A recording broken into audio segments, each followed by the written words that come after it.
Dear students, this video lecture is for MCOM Semester 3, subject Financial and Management Accounting, Paper 7, Chapter Capital Budgeting.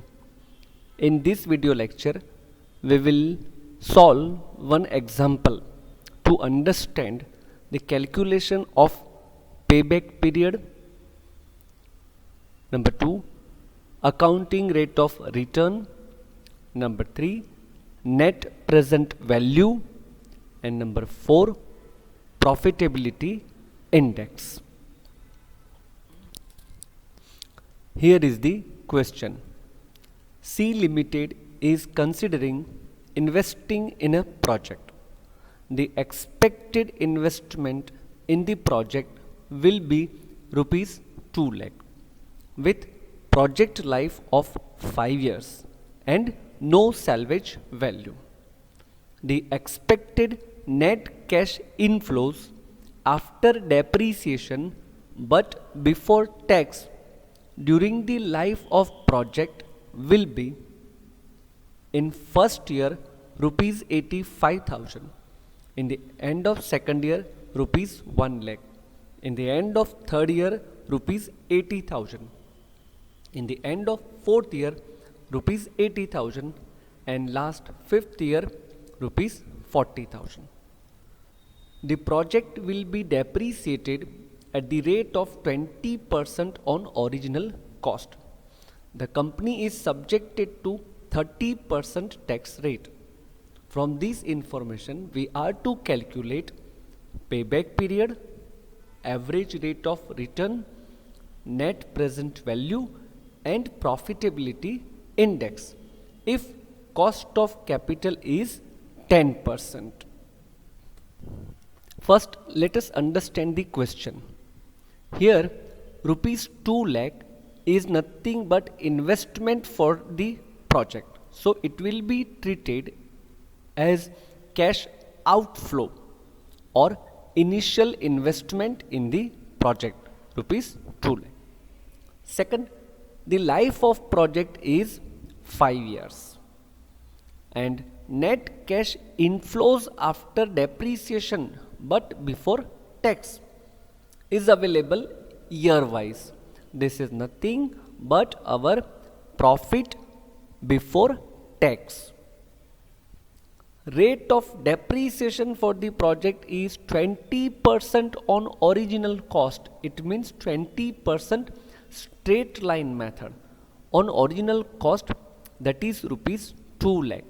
So every year our depreciation amount for the project will be rupees 40,000. Next, company falls in 30% tax bracket. For calculation of tax purpose, we will take 30% on net profit before tax. And cost of capital K is equal to 10%. This cost of capital percentage will be used for PV factor for discounted cash flow techniques, that is net present value and profitability index. Now let us solve the example. For payback period, we required cash flow after tax, and for average rate of return we require average profit after tax. So table, first column year, we denote it as A. Second column profit before tax, that is profit after depreciation but before tax, already given in the sum. In first year it is 85,000, second year rupees 1 lakh, third year rupees 80,000, fourth year rupees 80,000, and fifth year rupees 40,000. Now third column is for tax, which is 30% on profit before tax, because our company falls in 30% tax bracket. So 30% of profit before tax. So first year it will be 30% of 85,000, rupees 25,500. Same for the second year, 30,000. Third year 24,000 rupees, fourth year 24,000 rupees, and fifth year last year rupees 12,000. Our next column will be profit after tax. It means column number B minus column number C. So in first year it amounts to rupees 59,500. Second year rupees 70,000. Third year rupees 56,000. Fourth year rupees 56,000, and fifth year rupees 28,000. And our total profit after tax amounts to rupees 2,69,500. This will be used for calculation of average rate of return. From profit after tax, we will move towards the cash flow after tax, and for that we require depreciation. Every year we will charge 20% depreciation on cost price of project. So it will be rupees 40,000 every year. My dear students, to calculate profit before tax, depreciation was deducted. And as we all know that depreciation is our non-cash expenditure, so depreciation will be added back to the profit after tax for calculation of cash flow after tax. Once again I repeat, we need to calculate cash inflow, and depreciation is our non-cash expenditure. We do not make payment to any third party. It is just a provision against value of assets for the year to determine or to ascertain net profit. So to calculate cash flow after tax, depreciation of project will be added back in our profit after tax. So our cash flow after tax in the first year will be rupees 99,500. In the second year rupees 1,10,000. In the third year rupees 96,000. Fourth year again 96,000, and fifth year rupees 68,000. Okay, our next column is PV factor at 10%. Dear students, this PV factor is required to calculate net present value and profitability index. In my previous video lecture, I show you how to calculate this PV factor, but again in this video I also put the working of PV factor. Our cost of capital is 10%. So PV factor will be calculated like 1 divided by 1 plus 0.10, because it is 10%. 1 plus 0.10 whole raised to 1 for the first year. For second year 1 divided by 1 plus 0.10 whole raised to 2. For third year 1 divided by 1 plus 0.10 whole raised to 3. For fourth year 1 divided by 1 plus 0.10 whole raised to 4. And for fifth year 1 divided by 1 plus 0.10 whole raised to 5. If you solve all these things, you will get PV factor in the first year 0.9091. For second year 0.8264. For third year 0.7513. For fourth year 0.683. For fifth year 0.6209. Okay, and now we will work out discounted cash flow after tax, and it will be cash flow after tax multiplied by PV factor. So in first year 99,500 multiply 0.9091 amounts to rupees 90,455. In second year rupees 1,10,000 multiply 0.8264 amounts to rupees 90,904.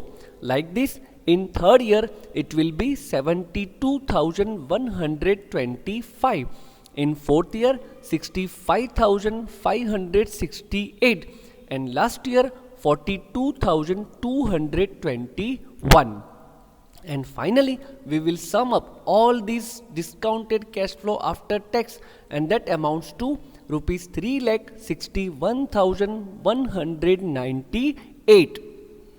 And finally, we will calculate cumulative cash flow after tax based on column number F, that is cash flow after tax, because this is required to calculate payback period. So first, column number F, cash flow after tax 99,500 itself becomes cumulative CFAT 99,500. In second year, CFAT 1,10,000 plus 99,500. So cumulative cash flow after tax for second year will be 2,09,500. In third year, it will be 2,09,500 plus 96,000 amounts to rupees 3,05,500.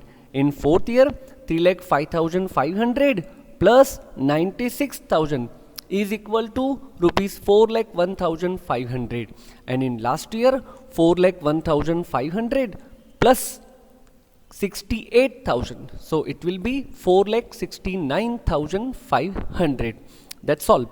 So like this, first of all, we will prepare one statement for calculation of cash flow after tax, PV factor, discounted cash flow after tax, profit after tax, and cumulative cash flow after tax.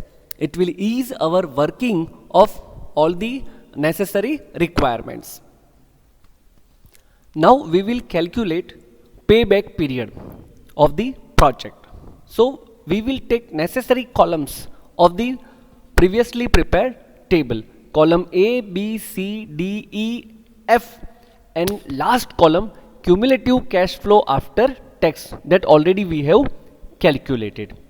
Now how to calculate payback period from the table? Our initial investment of the project is rupees 2 lakh. Now in payback period, we calculate the number of years or a period during which our initial investment will be returned to the company. Okay, see here, from cumulative cash flow after tax, we can see that initial investment is exceeded between year 1 and 2. Look at this. Here it is. Our total investment in project is rupees 2 lakh, and cumulative cash flow after tax by the end of second year is 2,09,500. It means our entire initial investment is recovered in second year, first and second year, within 2 years, but not exactly 2 years. Okay, so now let us take the steps to calculate payback period. In first year, we have recovered amount rupees 99,500, and it took 12 months, that is 1 complete year. Now remaining amount is 2 lakh our initial investment minus amount recovered in first year rupees 99,500. So remaining amount to be recovered is rupees 1,05,500, and this 1,05,500 we recovered in the second year. And now we need the period of recovery of rupees 1,05,500, and for that we will put one formula. Look at this, 1,05,500 multiply 12 months divide by rupees 1,10,000. And what is 1,10,000? 1,10,000 is nothing but cash flow after tax of the second year. So we can simply understand like this: if 1,10,000 is recovered in 12 months, so 1,05,500 will be recovered in how many months? That is question mark. So if you put a cross multiplication like this, finally you will get 1,05,500 multiply 12 months divide by rupees 1,10,000, and it will amounts to 11 months. 11 months. So it indicates that our entire initial investment of rupees 2 lakh in the project returned to the company in 1 year and 11 months, and therefore it becomes our payback period for the project. Now we will calculate accounting rate of return, and for this our necessary columns from the table is year, first column, profit before tax, second column, tax rate 30%, third column, and profit after tax, fourth column D. Okay, already we have understood the working of these columns, and finally we got rupees 2,69,500 as total profit after tax during the project life of 5 years. So from these 2,69,500, very first we will calculate average profit after tax per annum by taking formula total profit after tax during project divide by life of project 5 years, that is rupees 2,69,500 divide by 5 years. So our average profit after tax per annum amounts to rupees 53,900. And now finally we will calculate average or accounting rate of return, and for that our formula is average profit per annum divided by initial investment multiplied by 100. So our average profit is 53,900 already calculated as above, divide by initial investment in the project is rupees 2 lakh multiplied by 100. So finally we get accounting rate of return for the project 26.95%. Here, my dear students, please try to understand, for calculation of payback period we needed cash flow after tax, and here in calculation of accounting rate of return we needed average profit after tax. So while calculating, please be careful for the columns prepared in the table. And finally we will calculate net present value and profitability index. Dear students, already the table preparation we understood in the very first slide. Okay, from the table we calculated discounted cash flow after tax in column I, and finally total discounted cash flow after tax amounts to rupees 3,61,198. So total discounted cash inflow rupees 3,61,198. Next step, our initial investment, that is discounted cash outflow, is rupees 2 lakh. This is nothing but our initial investment. So our net present value of the project is equal to total discounted cash flow after tax minus initial investment, that is 3,61,198 minus rupees 2 lakh, that is 1,61,198. And next, profitability index of the project is equal to total discounted cash flow after tax divide by initial investment, that is rupees 3,61,198 divide by rupees 2 lakh, and that amounts to 1.81.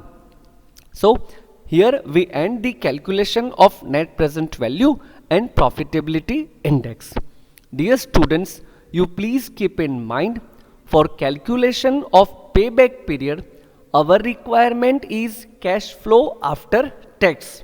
Number 2, for calculation of average rate of return our requirement is net profit after tax. For calculating net present value and profitability index our requirement is discounted cash flow after tax. For net present value, initial investment will be deducted from total discounted cash flow after tax, and for profitability index total discounted cash flow after tax will be divided by initial investment. That's all. Thank you very much for watching this video lecture. Very soon we will meet with another video lecture and solve other examples of the method. Thank you very much.